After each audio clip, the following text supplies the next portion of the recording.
Селям алейкум, хайрлах шамлар. Витаю. В эфире телеканала АТР. Вы смотрите информационно-аналитическую программу «Бугунь». В студии для вас работаю я, Гульсум Халилова. И следующие 2 часа в этой студии с гостями, которые подключатся к нам в эфир, мы обсудим основные новости и события на 113-й день героического сопротивления Украины, украинского народа и всего свободного мира российскому фашизму. Я напомню, что мы работаем в прямом эфире. На экраны ваших телевизоров режиссеры периодически выводят номера телефонов и адрес нашего скайпа. +3 8067 63 46 130. Вы можете присоединяться к нам абсолютно бесплатно по вайберу, либо звоните по скайпу atr.tv. Это наш адрес. Если вам есть что сказать, нам важен ваш голос. Звоните и задавайте ваши вопросы.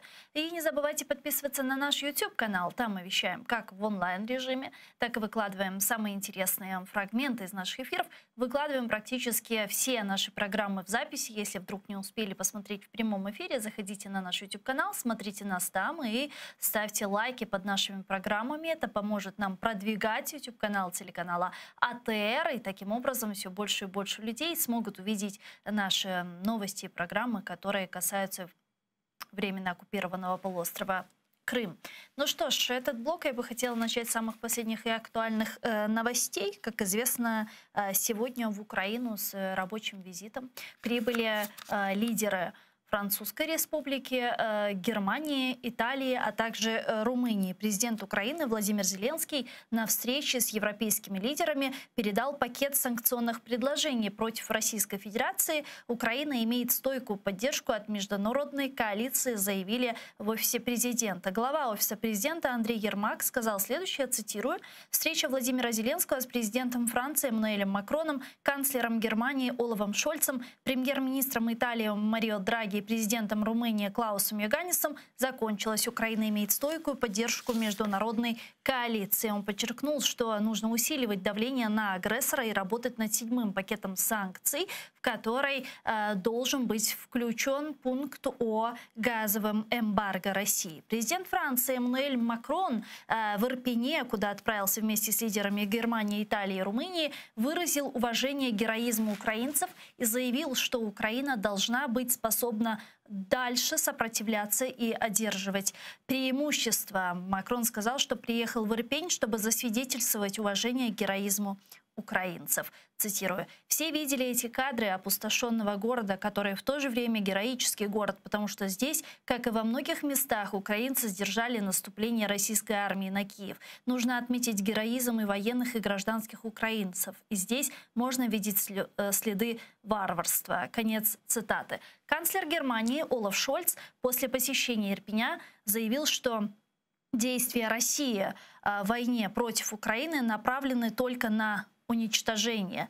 Цитирую: «Это многое говорит об агрессивной войне России, которая просто нацелена на уничтожение. Мы должны понимать об этом все, принимая решения. Страшно, какие разрушения наносит эта война. И еще хуже, когда видишь, насколько бессмысленно это насилие». Конец цитаты. Немецкий канцлер вместе, я напомню, сегодня с французским лидером Эммануэлем Макроном, премьер-министром Италии Марио Драги и лидером Румынии посетил Киевскую область, непосредственно город Ирпень, где проходили боевые действия. Город, который некоторое время в начале широкомасштабного вторжения Российской Федерации находился под оккупацией Российской Федерации. С нами сейчас на прямой связи Олег Пастернак, це керівник Центру політичної розвідки, політтехнолог. Пане Олеже, вітаємо вас.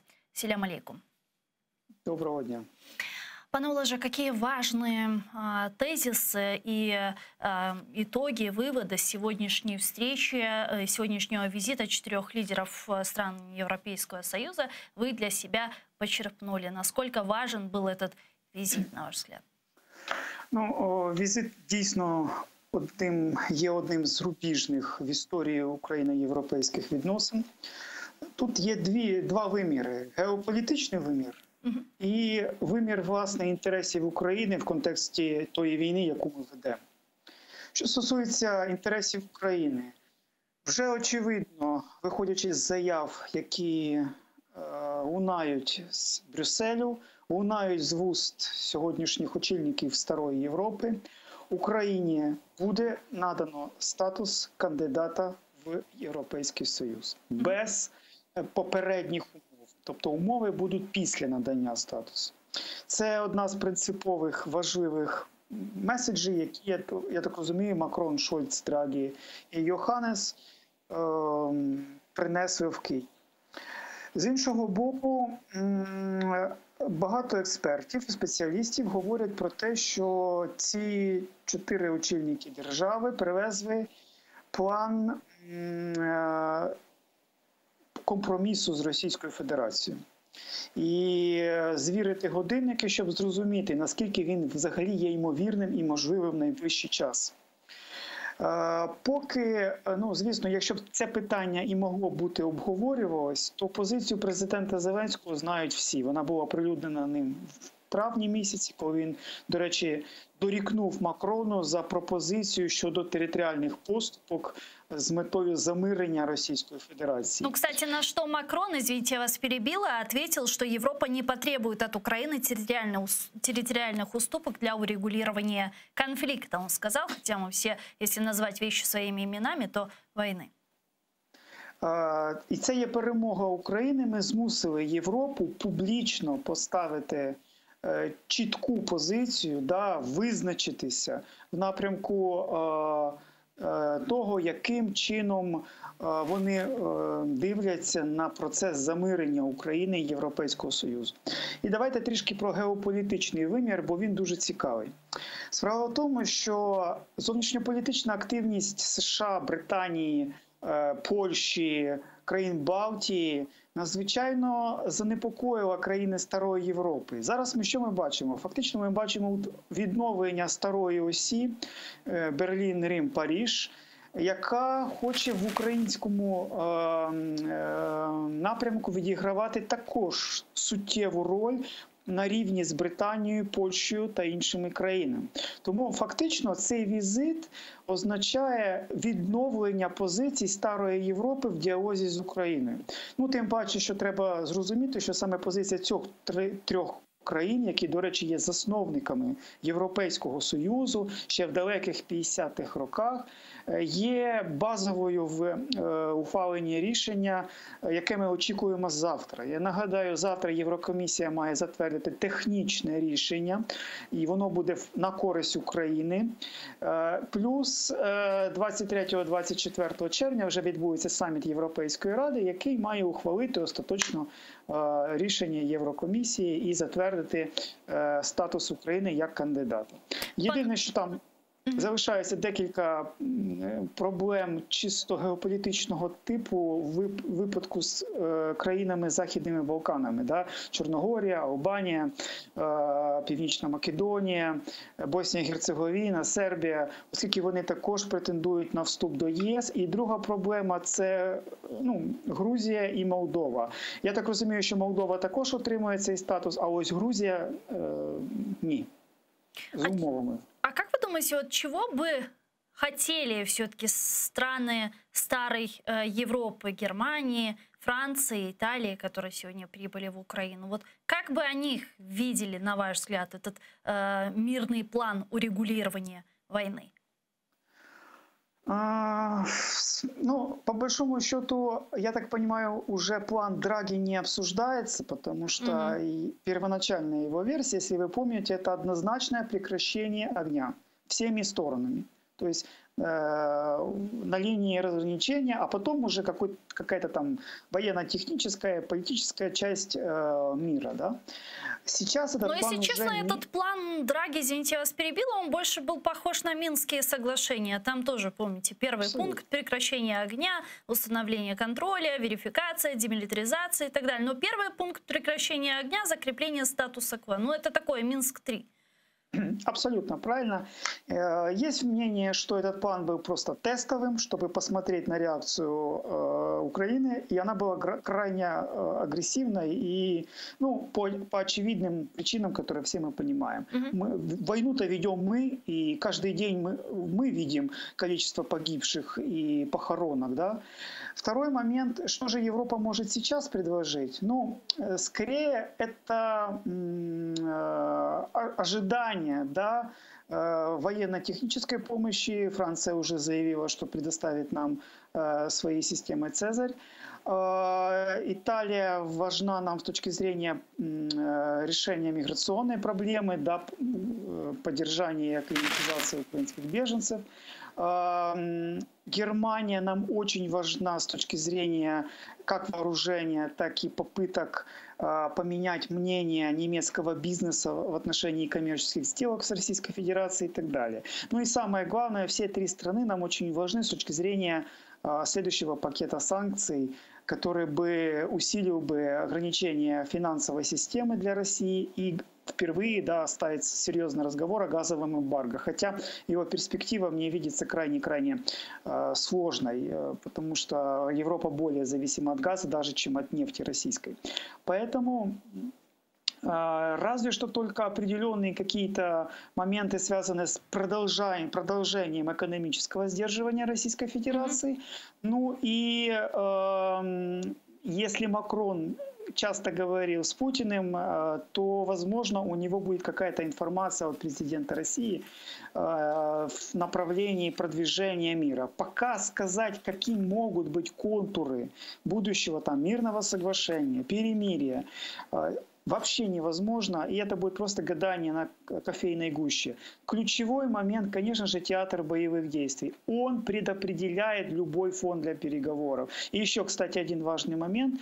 И мне кажется, Макрону бы очень хотелось бы стать результативным посредником в диалоге между Украиной и Россией, потому что турецкое посредничество сейчас пока в таком плавающем состоянии. А нужно ли, как вы думаете, нам такое посредничество? У нас же было уже такое. Минские соглашения, нормандский формат, Макрон, там канцлер Германии, сначала Меркель была, теперь Олаф Шольц. У нас даже было больше. У нас французский план не у нас, а у Грузии, например, в 2008 году был план Саркози. Да, который, кстати, был абсолютно огромным вызовом для Грузии, для ее территориальной целостности и так далее. Смотрите, я вам скажу сейчас очень сложную вещь, которую многие украинцам, гражданам Украины сложно понять. Эта война, она ресурсная. То есть ключевой сейчас момент, какая страна выйдет с ослаблений после хода боевых действий. То есть это война на истощение. И Россия истощается меньше, чем Украина. Это объективно. Объективно. Поэтому на каком-то этапе, например, когда мы удержим Донбасс, когда мы сможем продолжать мелкие контрнаступательные удары на юге Украины, постепенно, мы уже за несколько десятков, если не за 10 километров от Херсона. Это, например, месяц тому назад было тяжело представить при всем при том, да. Поэтому рано или поздно разговоры о мире все больше и больше будут приобретать вес. И каким будет контур и чертеж будущего мира? Вот закладывается сейчас, когда президент наш, украинский, Зеленский, объясняет лидерам Старой Европы интересы Украины, ее потенциальную возможность компромисса, ее ключевые тезисы, которые исходные пункты, да, нашего компромисса. Но я не совсем понимаю, все же, когда мы говорим о компромиссе, о чем идет речь, что мы подразумеваем под словом компромисс. Очевидно, это не могут быть какие-то территориальные уступки. То есть в этом вопросе у нас позиция четкая. Украина требует полностью восстановления своей территориальной целостности, восстановления своего суверенитета, возвращения всех оккупированных территорий, включая Крым и Донбасс. Тогда о каких компромиссах может идти речь, в принципе? О чем говорить за этим переговорным столом? давайте вспомним одни из базовых требований Российской Федерации, раз мы говорим о компромиссе, потому что это и нейтралитет, да, это безъядерный статус Украины. Так у нас его и так не было. России в любом случае придется выставлять эти пункты, как будто это успех Российской Федерации. Это мы с вами понимаем, что этого принципа и так не было. А понимаете, тут Путину действительно важно, как он интерпретирует эту победу для своих граждан. Победу в кавычках, конечно. Вот и весь вопрос. Вот и весь ключ к окончанию этой страшной кровавой войны.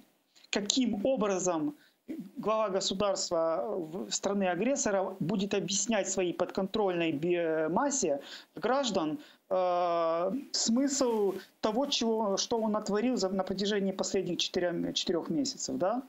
Поэтому нейтралитет Украины для России, я так подозреваю, это ключевой момент, который они могут продать своему электорату.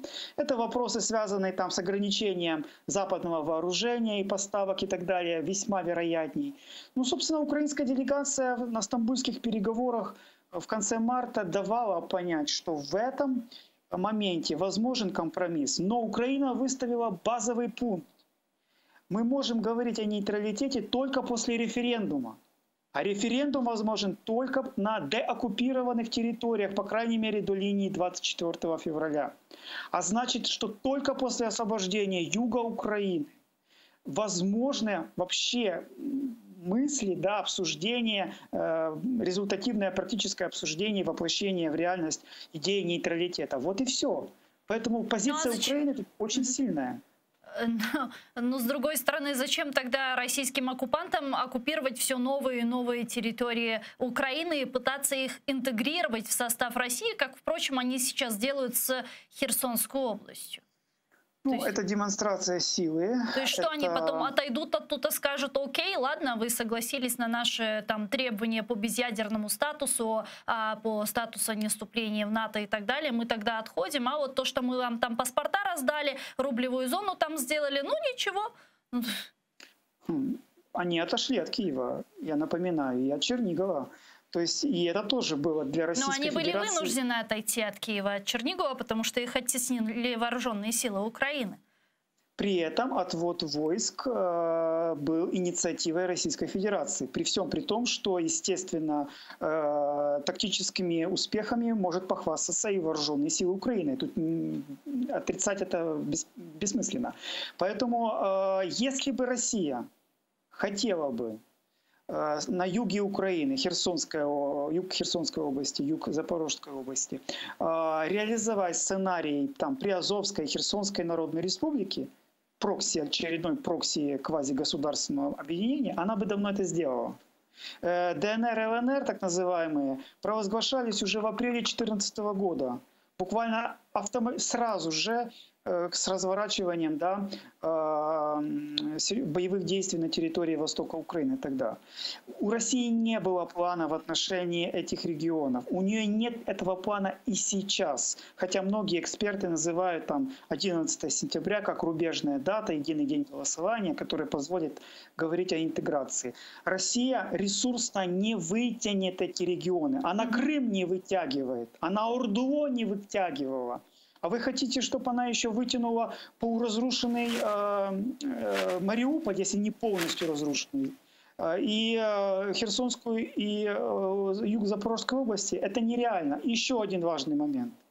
Если в 2014 году на территории ОРДУО население Украины, граждане Украины вынуждены были смириться с оккупацией, то население украинцы Херсонской и Запорожской области – это абсолютно другая история.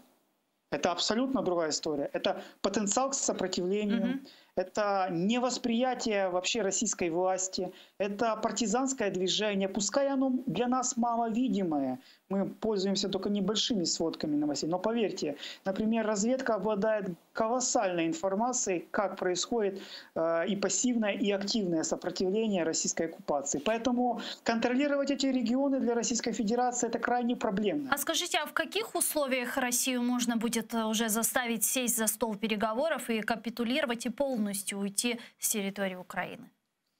Вот как это должно сложиться? Что должно произойти? Стойкое сопротивление и продолжение стратегической оборонной операции с минимальными потерями украинской территории, которые позволят России понять, что сопротивление, наступление, дальнейшее наступление России даже в условиях постоянной скрытой мобилизации не приводит к никаким территориальным колоссальным успехам. После этого часть элиты в Кремле, военной в частности, просто будет ставить вопрос ребром. Это у них там сейчас скрытая мобилизация идет, по вашим данным. Сегодня только в Генштабе Вооруженных сил Украины сообщили, что Россия привлекла к этой войне более 330 тысяч своих военных. Да, эта цифра, она увеличиваться будет, и она, да, возможно, она уже больше? В России действительно шла скрытая мобилизация. Шла она уже, наверное, с апреля месяца. И продолжается. И с этим, кстати, военкоматы России не справляются с теми планами и с теми цифрами, которые им спускаются. Второй момент, я хочу все-таки вернуться, что может заставить Россию пойти на компромисс, это, конечно же, смена власти. Пока это выглядит крайне умозрительно, но такой вариант должен быть в загашнике Украины. Есть мнение, что следующий потенциальный лидер России там будет гораздо хуже Путина. Есть такое мнение. Оно интересно, но проверить его в реальности мы сейчас не можем. Пока Путин сохраняет в руках основной контроль власти. Завтра, ну, по крайней мере, мы можем проанализировать, кто бы мог занять такую роль. Есть такие люди сейчас в окружении Путина? Просто если посмотреть на то заседание Совета Безопасности России, на котором принимали решение о признании ДНР и ЛНР, мне показалось, что там никого нет. Ну, мы же понимаем, что российская внутренняя политика, она же за 20 лет вычищалась очень интенсивно, да? Там по большому счету нет никакой вообще конкуренции. Сейчас в России два клана. Первый клан — это лучшего друга Путина и его ближайшего олигарха Ковальчука с Мишустиным. В случае смерти президента России исполняющим обязанности становится Мишустин, премьер-министр России. Второй клан — это клан силовиков, это Патрушев, это Шойгу, это другие выходцы из ФСБ, из КГБ, которые по большому счету из гнезда Путина вылезли и стали руководить страной. Вот между этими двумя кланами, да, ну еще и группа технократов, да, которые там, чиновников типа главы администрации президента России господина Войно, Кириенко, который замглавы администрации и в последнее время активничает в направлении, да, украинском. То он в Мариуполе побывал, то он какие-то там заявления по Херсонской области сделал и так далее. Но пока это все маневры. Знаете, это больше похоже на кастинг перед Путиным. А кто же из них больше продемонстрирует склонности сохранять верноподданнические идеи, да, продолжение всей этой шизоидной политики нынешнего президента Российской Федерации? И последний вопрос. Мы понимаем, что сегодня многое на фронте решает вооружение, которое нам поступает со стороны наших западных партнеров. Сегодня Украина даже опубликовала список недавно, Михаил Подоляк, требуемого нами оружия, которое сегодня нам просто остро необходимо для проведения, в том числе и контрнаступательной операции. Но, к сожалению, некоторые наши западные партнеры в вопросе предоставления определенного оружия, в том числе РСЗО, пока медлят. Как вы думаете, почему? Ну, общее мнение следующее, что замедление предоставления Украине тяжелого вооружения связано прежде всего с опасениями потерять контроль, западный контроль, да, за управляемостью этой войны. То есть страны Запада не уверены, что война не перейдет на территорию Российской Федерации. и что будет усиливать вызовы, да, в том числе и связанные с применением стратегического оружия Российской Федерации, то бишь ядерного оружия и так далее. То есть это какие-то общие опасения, они заметны среди западной элиты, они заметны, несмотря там на конференцию в Рамштайне, последнее заседание, которое вчера произошло. Но при этом нужно понимать, что вот мое личное мнение, что вокруг этой поставок западного оружия просто сейчас идет хитрая игра.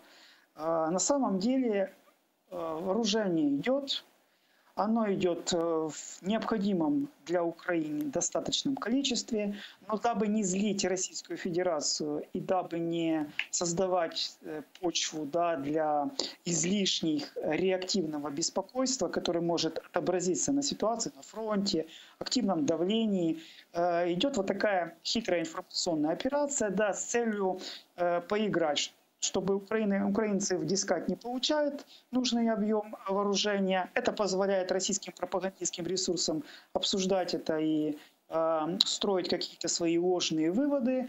Ну а российские вооруженные силы таким образом не усиливают давление на Украину в военном плане на фронтах. То бишь, как версия, я считаю, что как вы думаете, вот такие опасения и беспокойства наших западных партнеров, они оправданы или нет? Да, учитывая настроение в украинской армии, учитывая настроение в украинском обществе, мы, конечно же, бы хотели вернуть территории, которые Россия нагло захватила в 2014 году. Это территория автономной республики Но это Крым. же наша территория, это не территория России. Они не распространяются под эту тезу относительно того, что этот конфликт перерастет на территорию России. Правильно, это знаем мы, как граждане Украины. Но это знает и весь Запад, который голосует за все резолюции по территориальной целостности Украины, и не только резолюции. И при этом Запад понимает все риски в случае, если украинские вооруженные силы перейдут админграницу Херсонской области и автономной республики Крым. Мы же говорим с точки зрения западного понимания элитами, да, этой ситуации. Все эти заявления публичные, классно, это супер, но цену-то мы все знаем. Реальность иная. Просто я вам скажу так. Российско-украинская война, которая сейчас происходит, это шанс вернуть Крым и Восточный Донбасс. Это реальный шанс. И в этом плане, мне кажется, украинский президент, украинский главнокомандующий господин Залужный это все понимают. Очень бы хотелось, чтобы мы этот шанс не потеряли. И тут очень много факторов, которые моделируют эту перспективу. Но пока обстоятельства складываются успешней для украинских вооруженных сил, чем для позиции России. Западу очень важно подождать. Западу очень важно сейчас дать шанс Украине и оперативной финансовой и военной помощью подтолкнуть Украину к реализации восстановления территориального суверенитета и статус-кво по состоянию на 2013 год. Начальник Главного управления разведки Министерства обороны Украины Кирилл Буданов говорил о том, что мы на свои границы 91 года выйдем уже к Новому году. И при этом сейчас очень много политических аналитиков говорит о том, что эта война может затянуться на год, два, три. А как вы думаете? Есть три сценария, когда война теоретически может либо угасать, либо закончиться. Первый сценарий – это конец августа, и Россия сама будет склонна прекратить так называемую спецоперацию, как они называют это. Второй сценарий – это ноябрь. К осени возможно просто истощение Российской Федерации в военно-техническом плане, но и Украины, безусловно, тоже. Ну и самый печальный сценарий – это тот, о котором вы сказали с уст главы разведки украинской, это перенесение боевых действий на 2023 год. Ни один военный эксперт, футуролог, политолог вам не скажет, когда война закончится. Это смешно. Повторюсь еще раз. Моделировать процесс окончания войны мы можем только тогда, когда война из боевой стадии перейдет в политическую стадию. То есть когда будет открыт политический фронт, когда начнутся настоящие переговоры. Сейчас же переговоров нет никаких. Идут боевые действия по всей линии фронта, которая составляет 1300 километров. Поэтому ответ на этот вопрос, знаете, пока находится в руках украинских вооруженных сил. Дякую вам дуже, пане Олеже. Чохсагулно, що нашли время і підключились к нам в ефір. Слава Україні! І вам.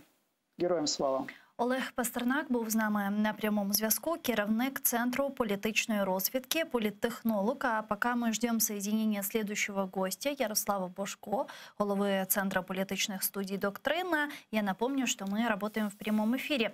На экраны периодически выводят номера телефонов наши режиссеры. +3 8067 63 46 130. А также выводят адрес скайпа atr.tv. Звоните, задавайте ваши вопросы. Нам важен ваш голос. И не забывайте подписываться на наш YouTube-канал. Там мы вещаем как в онлайн-режиме, так и выкладываем самые интересные фрагменты из наших эфиров. Выкладываем практически все наши программы в записи. Если вы не успеваете посмотреть нас в прямом эфире, заходите на наш YouTube-канал, смотрите нас там. И не забывайте ставить лайки под нашими программами. Это поможет нам продвигать наш YouTube-канал. Таким образом, все больше людей смогут увидеть новости и программы, которые мы делаем, которые касаются непосредственно временно оккупированного полуострова Крым. Украина хочет отвоевать все свои земли, включительно с Крымом, возможно, с применением оружия от партнеров. Об этом заявил министр обороны Украины Алексей Резников в интервью CNN. Цитирую: «Мы собираемся освободить все наши территории, все, включая Крым. Крым — стратегическая цель для Украины,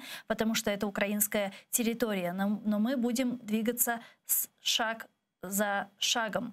Конец цитаты. Резников уточнил, что первым шагом будет стабилизация ситуации на местах, чтобы предотвратить дальнейшие потери против российских войск. Второй этап заключается в том, чтобы отбросить российские войска на их позиции до вторжения 24 февраля. И только на третьем этапе, по словам Резникова, будут обсуждения с партнерами Украины о том, как освобождать территории, включая Крым. З нами зараз на прямой связі Ярослав Божко, голова Центру політичних студій «Доктрина». Пане Ярославе, вітаємо вас. Салям алейкум. Вітаю вас. Пане Ярославе, начнем нашу беседу с самого актуального. Сегодня состоялся визит президентом Франции Эммануэля Макрона, канцлера Германии Олафа Шольца, премьер-министра Италии Марио Драги, президента Румынии в Украину. Лидеры съездили в Ирпень, посмотрели на все эти зверства, которые чинили российские оккупанты в Киевской области, встретились с президентом Украины Владимиром Зеленским. Наверняка вы активно следите за всеми заявлениями, тезисами, которые артикулируются из уст западных лидеров. Что скажете, насколько продуктивным, на ваш взгляд, являється цей візит?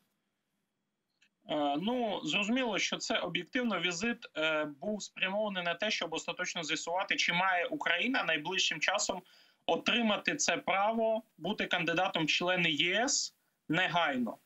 Важливо, що європейські лідери про цю можливість підтвердили. Ця зустріч, вона була значною мірою потрібна для з'ясування таких остаточних моментів, які пов'язані з тим, що все-таки Україна хоче отримати статус цей якомога швидше.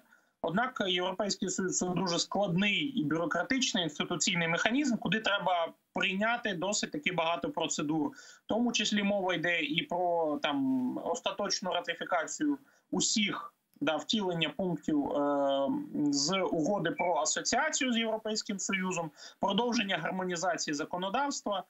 І ось саме для того, щоб, усвідомити, щоб підкреслити, що це усе потрібно, що саме потрібно, які пріоритети тепер в умовах війни, так, що з війною можна відкласти, що нам пробачать, а що треба робити негайно для отримання цього статусу.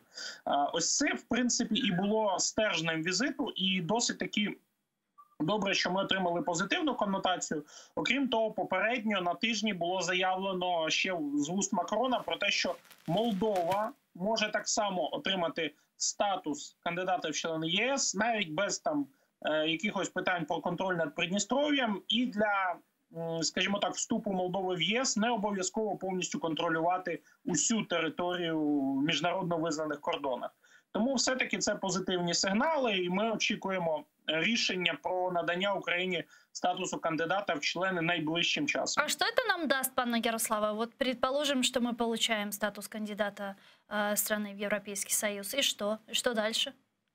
Ну, це, по-перше, реальне публічне визнання європейських перспектив України як реалістичних. Тобто у нас буде лишатися кілька років на проведення остаточних додаткових реформ, після яких ми можемо бути прийняті до лав Європейського Союзу. Звісно, це не є гарантією нашого вступу до ЄС. Є такі історії, знову ж таки, з тією самою Туреччиною, яка довгий час була кандидатом в члени, доки європейська політика не змінилася, і турецька політика не змінилася.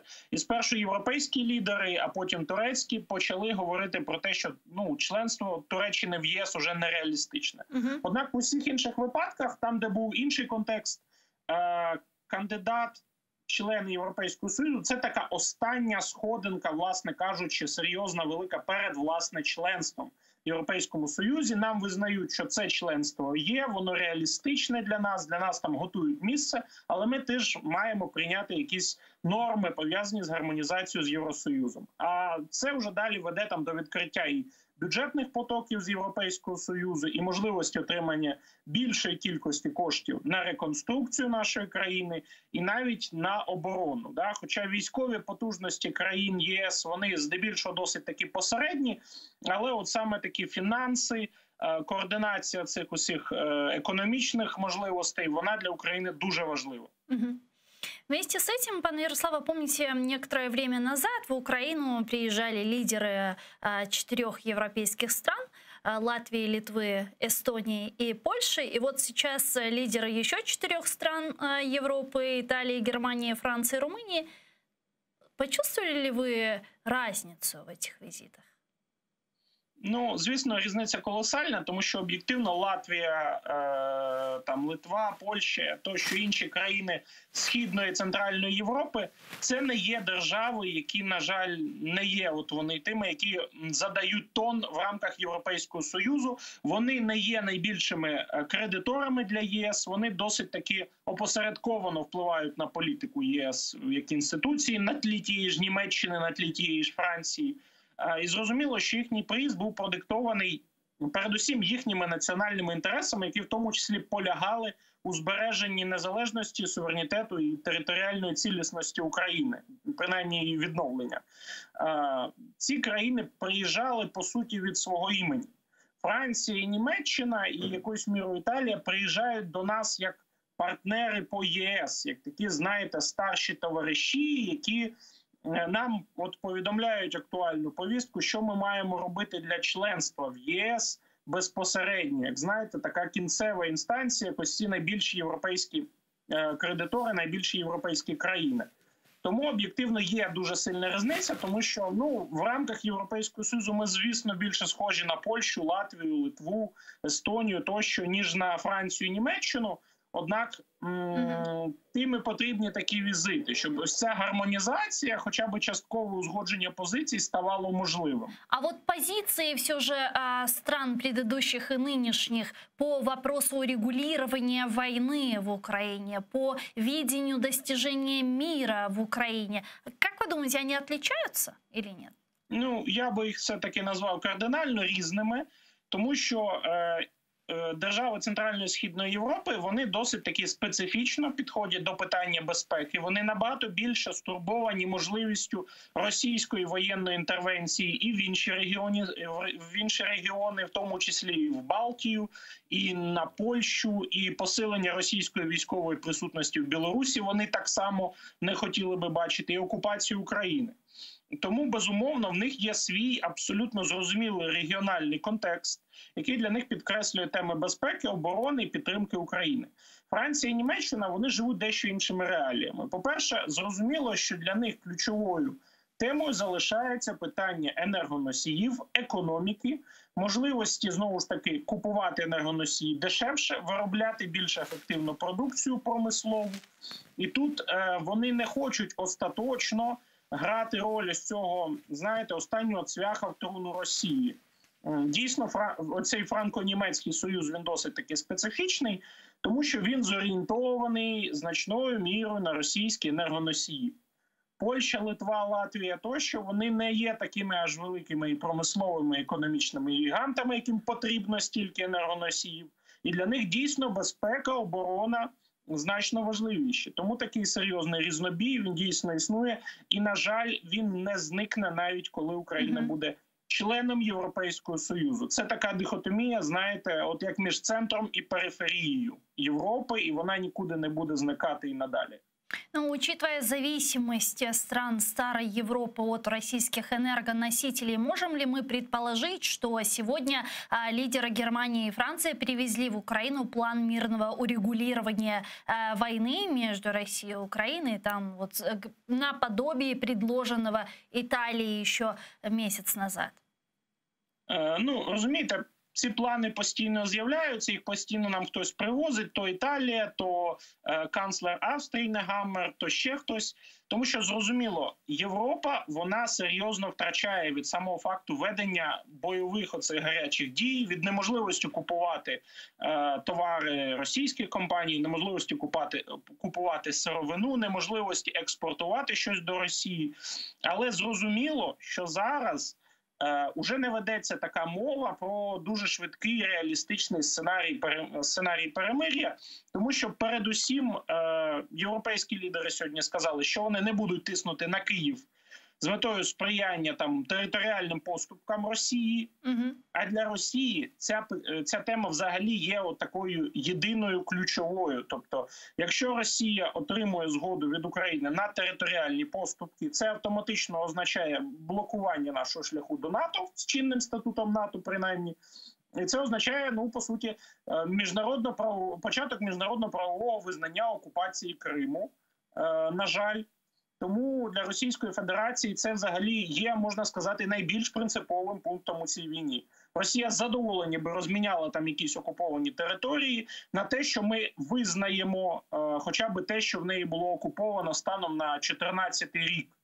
Так, зрозуміло, українське керівництво зараз на це не буде йти. І так само російське керівництво не хоче йти ні на які перемир'я, які не передбачають з боку України територіальних поступок, хоча бы по части Крыму и оккупованных территорий Донбасса. Ну, хотя риторика России за последнее время немного изменилась, только вот 24 мая, если я не ошибаюсь, да, 24 мая секретарь Совета Безопасности России Николай Патрушев говорил о том, что Россия не гонится за сроками в операции, как они называют, в Украине. И вот вчера он сделал такое заявление, он сказал, что Россия выступает за скорейшее соглашение с Украиной. И вот, на ваш взгляд, с чем связана такая трансформация риторики? Ну, об'єктивно кажучи, Росія грає тут дуже таку блефову гру, тому що жодна втрачена військова частина для Росії, жодна загибель солдат, вона ніколи не буде такою ж відчутною, як довгостроковий ефект економічних санкцій, які вводив і Європейський Союз, і США, і Велика Британія, і інші держави світу. І зрозуміло, що Російська Федерація хотіла б якнайшвидшої перемоги, нехай не такої там феєричної, як планувалося спочатку, але хоча б в статусі визнання, ось втрати там території України, визнання нашого позаблокового статусу, щоб швиденько відіграти це як уже завершений сценарій і виходити з санкційного режиму для себе. Тому що довгостроковий ефект санкцій, він буде продовжувати діяти, він лише наростає, він нікуди не подівся, восени почнуться ще більші бюджетні проблеми в Російській Федерації, і це вже не буде куди приховувати. Тому, зрозуміло, російська сторона, вона дійсно виступає за швидке заключення якихось угод. Проблема в тому, що російська сторона не готова йти на жодні угоди, в яких не буде міститися пункту про територіальні поступки України і Росії і, як наслідок, відмови від НАТО. Но при этом мы видим огромные поступления в бюджет Российской Федерации от прокачки газа на территории Европейского Союза. Это только за последние несколько месяцев Россия продала Европейскому Союзу газ если я не ошибаюсь, на сумму 44 миллиарда евро. И Германия, Франция, многие страны Европейского Союза продолжают покупать российский газ и пока отказываются вводить эмбарго на российский газ, хотя Украина уже на протяжении нескольких месяцев именно просит о введении вот именно такой санкции в отношении России. То есть, получается, все же Европа спонсирует эту войну, или я неправильно понимаю? Ну, це таке складне питання. Європа спонсує Росію, а не війну. Да? Європа воліла і далі спонсувати саме Росію, а не війну, але вона дедалі менше зараз може це робити, в тому числі через війну. Специфіка цих грошей, які надходять у валюті до Росії, ну, вона досить таки непроста. Тому що, зрозуміло, Європа одразу не може відмовитися від усіх видів російських енергоносіїв. Вони розписали досить такий великий план Єврокомісії до 27-го року. Нам зараз здається це таким, знаєте, феєричним, фантасмагоричним. Але уявіть собі, якби вони розписали цей план у 2014 році, то, по суті, російські енергоносії вже б ніхто серйозно в Європі не споживав. Тут хоча б заворушилися. Проблема ще для Росії в наступному. Валюта до Росії дійсно надходить, але купити на цю валюту Росія практично нічого суттєвого для своєї економіки не може. Заборонено експорт технологій, заборонено експорт деталей, заборонено експорт електроніки. В результаті в квітні цього року експорт до Росії впав на 44%. І як наслідок, експорт з Росії так само, по суті, має впасти десь у співставних цифрах, і цей ефект буде наростати. В Росії дійсно є багато валюти, яку зараз нікуди дівати, тому що неможливо компаніям нічого купити на Заході. Дійсно, на цьому тлі можна розповідати щось там про укріплення навіть рубля щодо долара, тому що російські компанії просто не купують тепер долари, бо їм не дають можливості нічого купувати суттєвого на Заході. А якщо нічого не купується на Заході, то, відповідно, нічого суттєвого і не виробляється. І це ось той довгостроковий ефект санкцій, який грає проти Росії. У них може бути скільки завгодно доларів, але їхня економіка буде стояти. А к чему это приведет? Вот стоящая экономика России, которая находится в полной стагнации, она может привести к внутренней дестабилизации, возможно, к протестным акциям среди российского населения?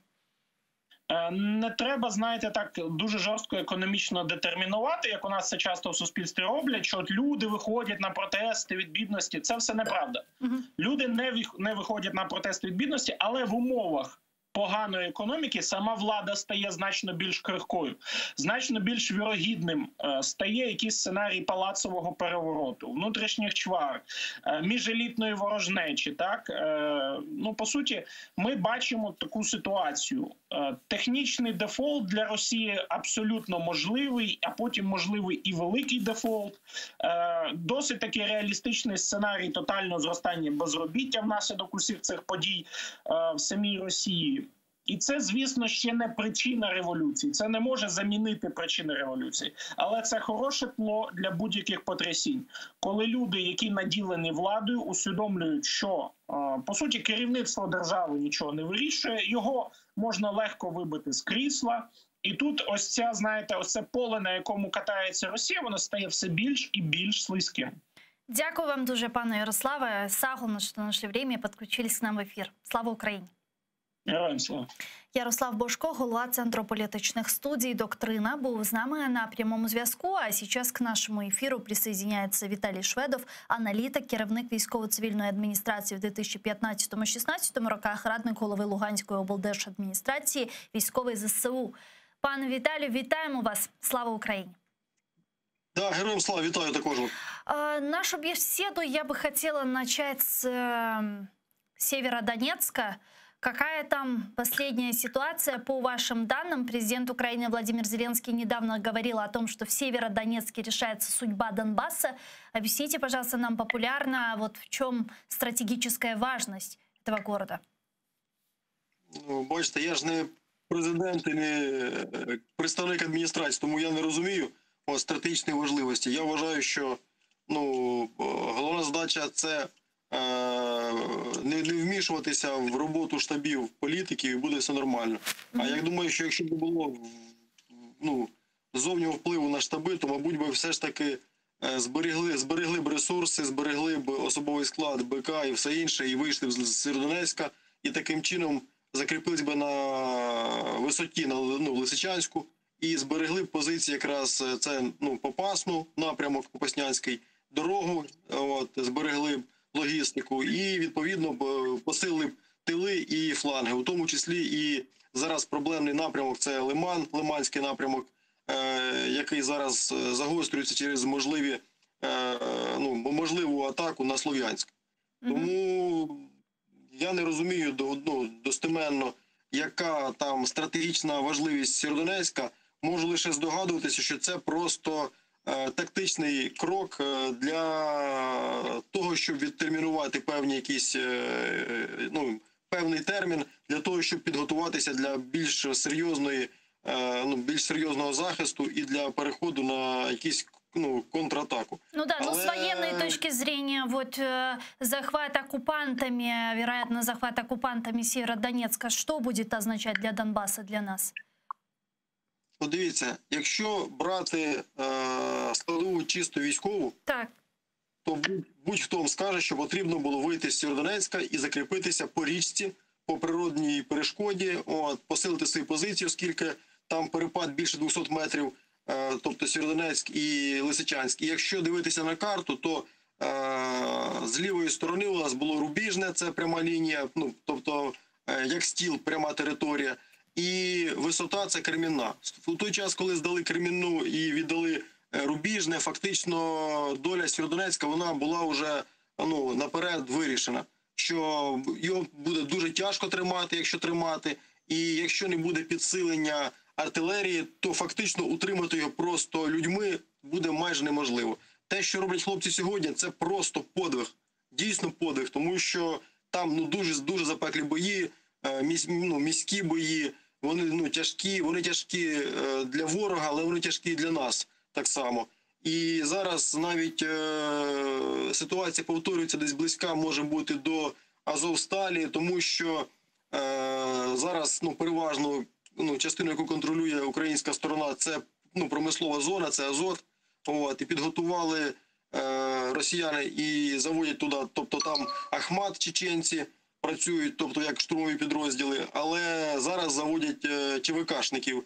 Це Ліга і вагнерівці. Вони спеціально пройшли навчання для того, щоб діяти в промисловій зоні. Вони намагаються, тобто реалізовувати ті сценарії, які були на Азовсталі, тобто заходити через там вентиляційні всілякі отвори, через там системи, комунікації підземні і так далі. Тому там ситуація така дуже напружена, тяжка, тим більше, що вона ускладнюється тим, що немає нормальної логістики, там підірвані мости. Тому ситуація дійсно дуже складна. Какое нам сегодня оружие необходимо для того, чтобы мы все-таки смогли контратаковать оккупанта в восточном направлении? Ось дивіться, у нас переважно так само, як і у Росії, школа одна, штабна школа, я маю на увазі. Але поступово Україна від цієї школи відходить і місцями вона дійсно демонструє те, як потрібно діяти. Отак на Харківському і Донецькому напрямку це з перехватів була ситуація, коли росіяни, які пішли в наступ, із 800 чоловік залишилося 40. І це інформацію, яку по перехопленню дають самі росіяни. Фактично полк зник. За рахунок чого? За рахунок того, що працювали безпілотні системи, за рахунок того, що працювали артилерія, злагоджено, був зв'язок нормальний, координація. І головне, тобто це все взаємодіяло РСЗО, відповідно, взаємодіяло в нормальному форматі. Тобто не в разнобій, як дуже часто буває, а в унісон, тобто синхронно. Також працювала авіація, наша авіація, маю на увазі. Дякую вам дуже, пане Виталий Чухсагловна, что в наше время подключились к нам в эфир, ответили на вопросы. Да. Слава Украине! Да, героям слава, всього найкраще.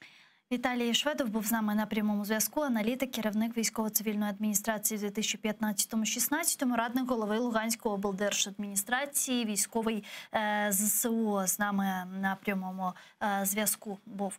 А я с вами не прощаюсь. Мы сейчас переходим на информационную программу «Заман». Наши журналисты подготовили для вас самые последние и актуальные новости. Смотрите, не пропустите. А после мы вернемся в эту студию и продолжим наш эфир. Традиционно к нам подключится председатель Меджлиса Крымстарского народа Рифат Чубаров, а также пресс-офицер 112-ї бригади територіальної оборони Збройних сил України Андрій Ковальов.